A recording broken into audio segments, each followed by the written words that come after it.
what's up everyone? So I wanted to give y'all a quick update on what's going on with my whole program and everything. So I'm out here in the garage today and it's actually time for an oil change on the tow rig. So I've had a couple of questions about what I was done to my 6-liter and like oil temps and how well it tows my car and trailer and all that stuff. So I figured it was probably a good time to give everyone an update on the truck. I know I talked about it a long time ago on the channel. Whenever I bought the enclosed trailer, I talked about the truck a little bit, but a lot of stuff has changed with it since then. So I'm gonna walk through and give everyone an update, and then we're gonna change the oil in the truck and then probably get some exhaust clips and stuff. So starting off in the engine bay, a lot of stuff, not a lot, but a few things have been added on and upgraded in the truck. So starting off over here on the left, it has a XDP coolant filter. Coolant filters are a big deal on 6 liters because the coolant, especially like the Ford Motorcraft Gold coolant, breaks down and gets particles in it, and that can clog up the oil cooler. So it's important that you have something to filter the coolant so you're not getting a clogged up oil filter and your oil and water temp deltas aren't too high. This is a different intake elbow that someone at work had left over. They gave me a good deal on it. The normal one doesn't have this nice hump for a transition. It just has a straight turn down into the intake. So I don't really know if it's worth much. I think they claim like 5 horsepower or something. I don't know. I got a good deal on it and I put it on the truck. It still has a stock intake on it. Usually over here is where the EGR cooler is on the 6 liters, but this truck has an EGR delete, which is kind of important unless you want to go with like the bulletproof diesel EGR cooler. So mine's deleted. And then whenever I bought the truck, the first time that I towed my enclosed trailer, which my enclosed trailer with the Mustang is about 8,000 pounds loaded down with all my tools and stuff. Which isn't anywhere near what this truck can tow, but the first time I towed all of that with this truck, I had coolant was coming out from the degas bottle right here. So if you look on this cap, it's a 16 psi cap. So if you have coolant or pressure that's venting out this cap, that means that there's over 16 psi of pressure in your coolant system.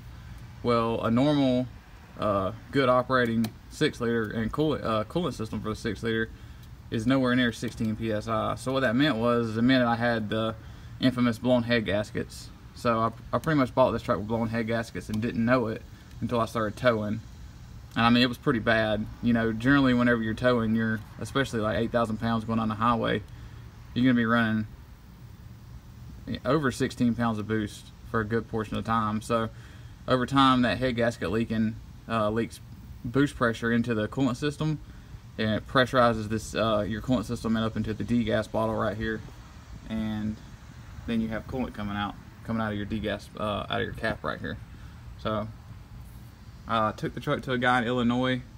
I can't remember the name of the shop off the top of my head, but I think the bill was about $4,000, and I had the engine going through. I had ARP head studs put in, which it's really hard to see. I think I can zoom in down here.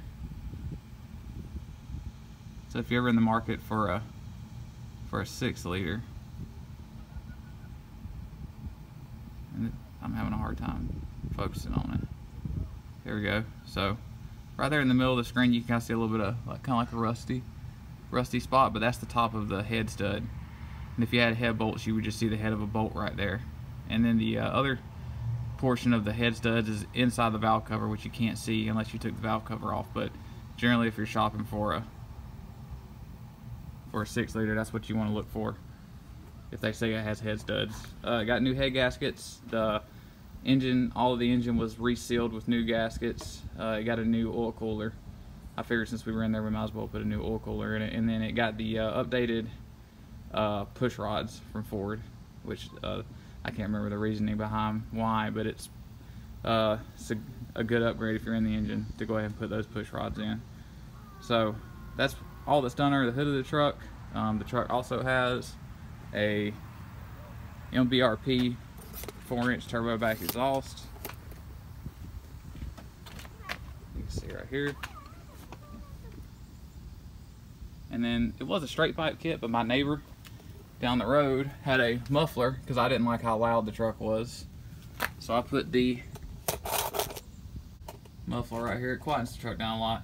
I like it a lot better. This thing's ridiculously loud. The straight pipe. The turbo's very, very loud.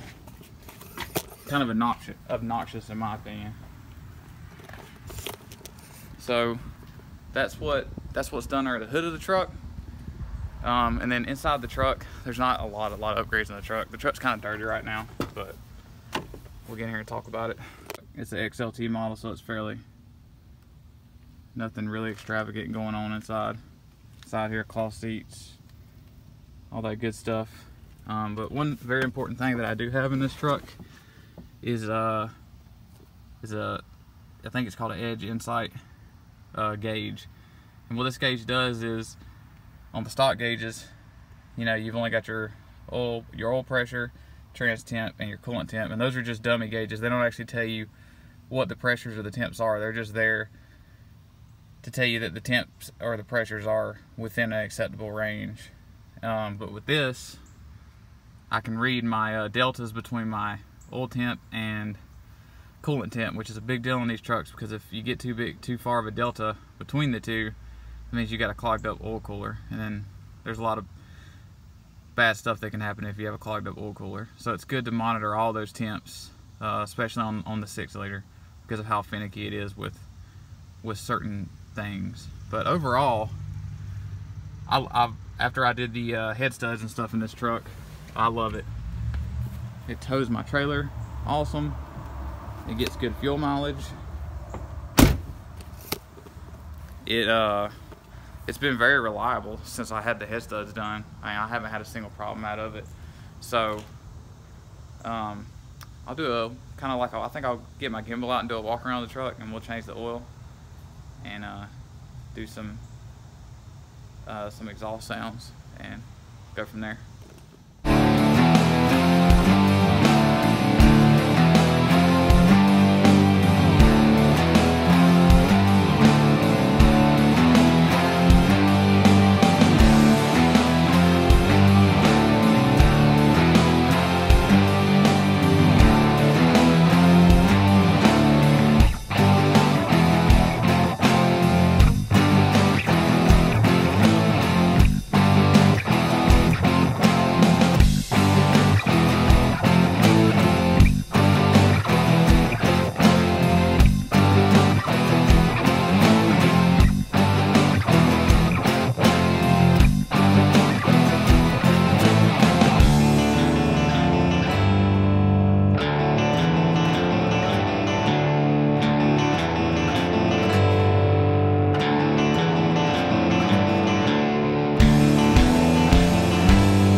so I'm done changing the oil. And I forgot to tell you guys earlier was that the tunes that I run on the truck, so I don't run the factory tune. I run tunes from Innovative Diesel. I have their tow tune, their, what is it, street tune, Extreme Street, and Ultimate X, I think, is the other tune. That's like the hottest tune.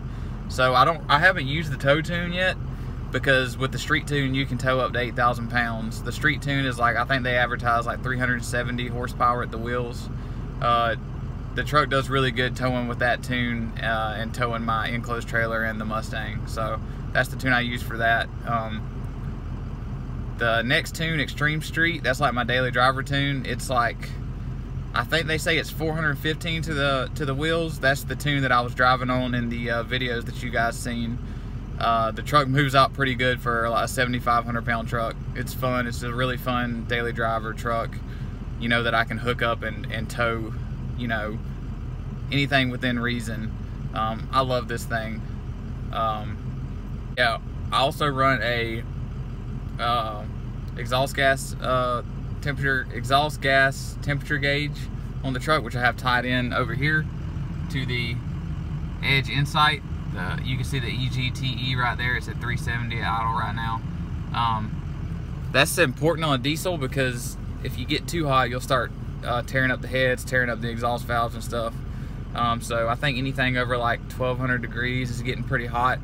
So whenever I'm towing, I have to watch that. But with the street tune from Innovative Diesel, my EGTs are usually only about 1,000 degrees when I'm really pushing the truck, pulling up a hill or something like that. So really happy, you know, with that tune and the exhaust gas temperatures and stuff.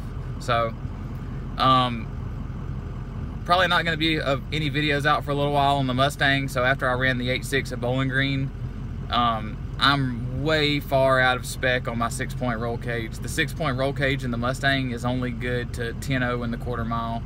Per the NHRA, I'm supposed to have a 8-point or 10-point in the car, and that has to be certed down to an 850, which I'm almost already at an 850 in the quarter mile. So I got a Team Z 8-point ready to go in the car. You guys have probably seen it in the background a couple of times while I was talking.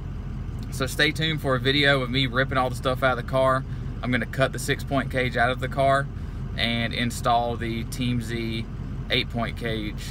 Get it all painted, hopefully find somewhere to get it certed, and you know, I'll be up to spec on all my safety.